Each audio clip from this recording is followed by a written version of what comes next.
Ici, en 1943, il y avait un crématorium, dans ce qui fut le ghetto de Varsovie, dont une partie fut transformée en camp de concentration après le soulèvement des Juifs. Parmi les détenus de toutes origines employés pour démanteler ce qui restait du ghetto, quelques 20 000 ont perdu la vie. Depuis, certains Polonais sont persuadés qu'un réseau ferré reliait ce camp à 4 autres sites d'extermination et que le bilan était en réalité 10 fois supérieur. Tous les mois, cette église tient une messe en l'honneur des victimes présumées. L'occasion pour ceux qui soutiennent cette théorie d'attaquer ceux qui la dénigrent.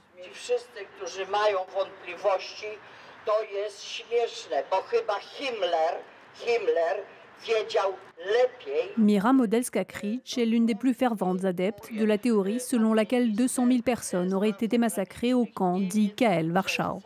To wychodzi 275 000, ale w statystyce, w tak zwanym przybliżeniu, przyjmuje się cyfrę mniejszą. Après la messe, la procession se dirige vers l'un des 4 monuments aux victimes supposées que compte Varsovie. Wchodzi 200 000 Polaków zamordowanych przez Niemców. Non seulement la nation juive a péri, mais par-dessus tout, ce sont des Polonais qui ont péri, parce que l'objectif des Allemands, c'était de nous détruire.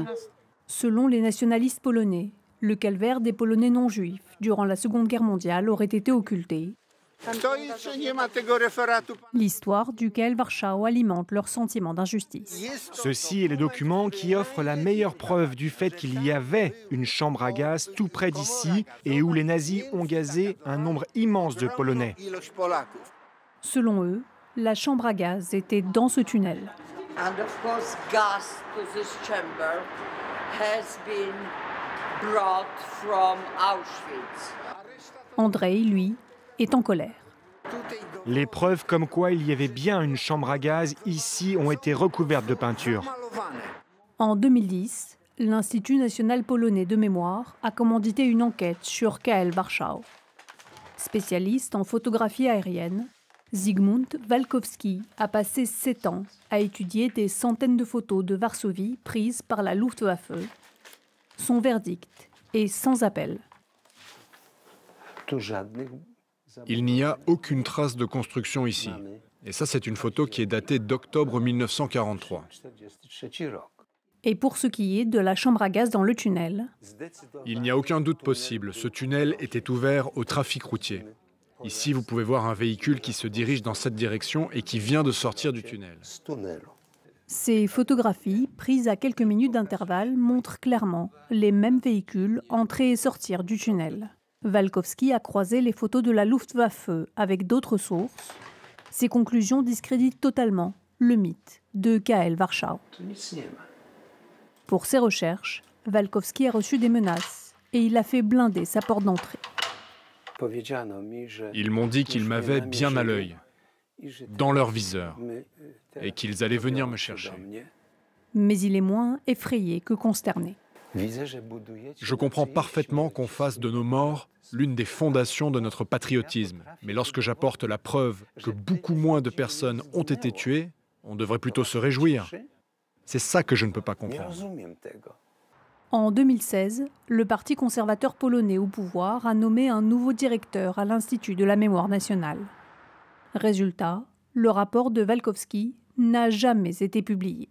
Le journaliste Christian Devize a pourtant reçu une lettre de ses responsables admettant que les résultats de la recherche discréditaient la théorie.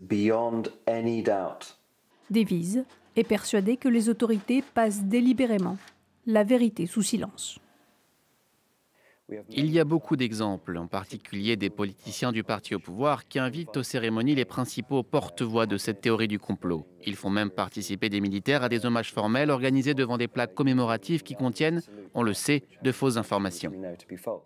Comme cette plaque, inaugurée en 2017 sur les murs d'une église de Varsovie, en hommage aux 200 000 victimes supposées de KL Warschau. Dans ce bois, un autre monument commémoratif. Un comité d'historiens a suggéré de l'enlever, mais en 2016, il a été dissous par l'État. Dans ce pays, il y a des personnes qui, pour une raison ou une autre, ne semblent pas prêts à accepter le fait que d'autres, et notamment les Juifs d'Europe, ont souffert encore plus qu'elles. Des centaines de milliers de personnes ont été tuées dans cette ville. Et c'est une insulte de dire qu'en quelque sorte, ce chiffre déjà élevé ne serait pas suffisant. Le 11 novembre, comme des dizaines de milliers de Polonais, Mira Modelska-Krzyż a rejoint la marche annuelle de l'indépendance, organisée par des groupes nationalistes. Parmi les slogans ce jour-là, des hommages aux quelques 200 000 victimes supposées de KL Warschau. Impossible de dire combien dans cette foule ont même conscience du fait que ce terrible bilan n'est qu'un mythe.